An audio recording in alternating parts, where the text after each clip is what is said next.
The symptoms that you can get from having a parasite in your body is so varied. You can have digestive issues, and this is probably the most common.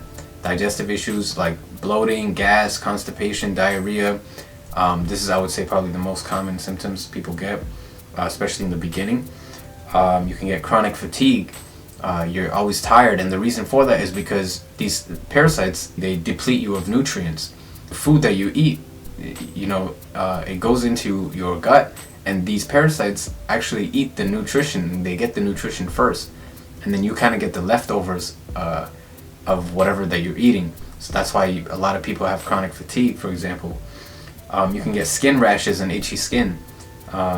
These things are crawling throughout your body, which is, disgusting to think about, but they cause all sorts of problems for your skin. Brain fog and anxiety. It can give memory issues. Just a quick fun fact: 90% of your serotonin, I believe, and 50% of your dopamine is actually created where? Not in your brain, where most people would think, but in your gut. It's produced in your gut. That tells you so much about, how your gut and your diet affects your overall health. It can give you less REM sleep or cause insomnia, increased inflammation throughout your body, especially in joints and muscles and tissues. They are associated with IBS, with SIBO, small intestinal bacterial overgrowth, with Lyme disease.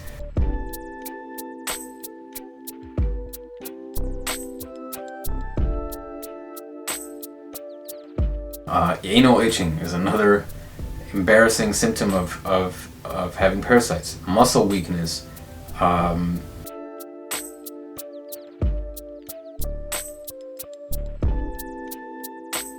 So how do you get parasites? Well, you can get them from drinking contaminated water, which is what happens in developing countries a lot of the times, because they don't have proper sanitation.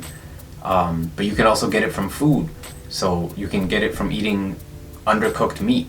You can get it from eating sushi, from eating pork or anything coming from a pig. They're very well known to contain parasites, so try and avoid those foods. But you can also get them from eating raw veggies. Parasites are in the soil.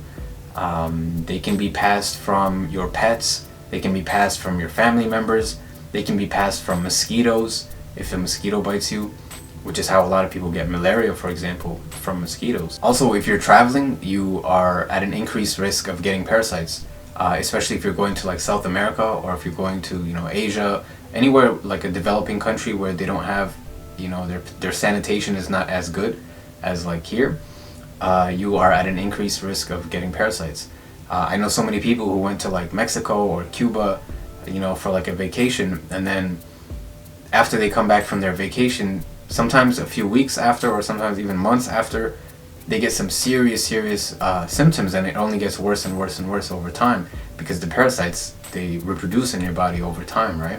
So there's so many ways that you can get parasites. They're a part of the environment, they're part of nature, they're part of life, and for thousands and thousands of years we've had to cleanse our bodies of these things, and we've known to do that.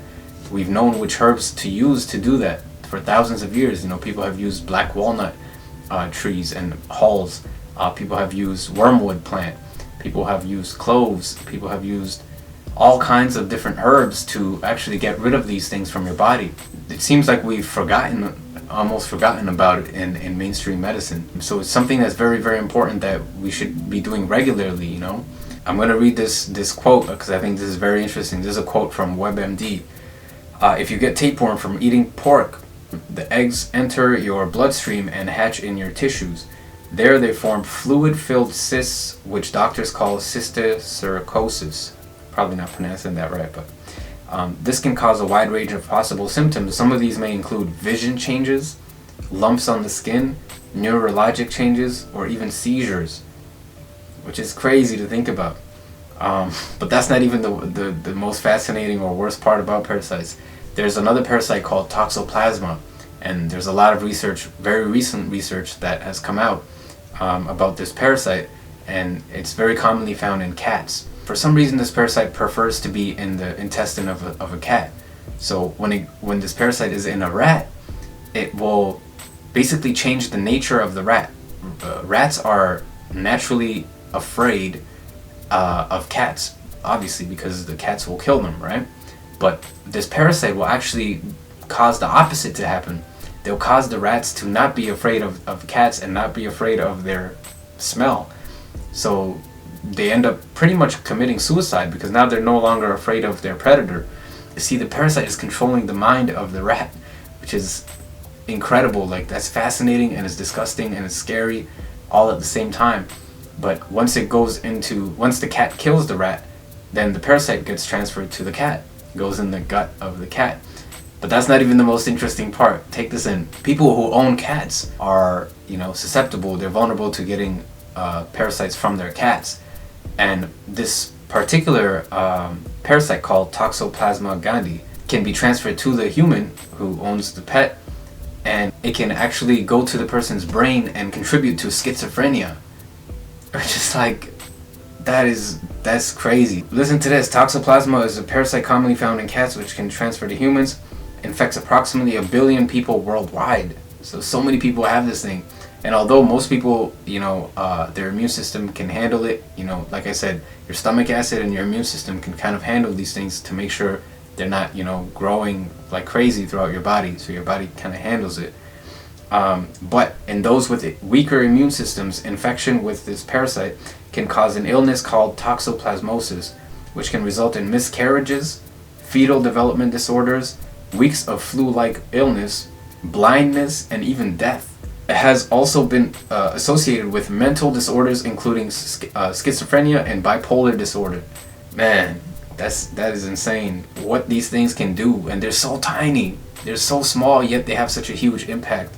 Results showed that an individual infected with Toxoplasma was almost twice as likely to develop schizophrenia.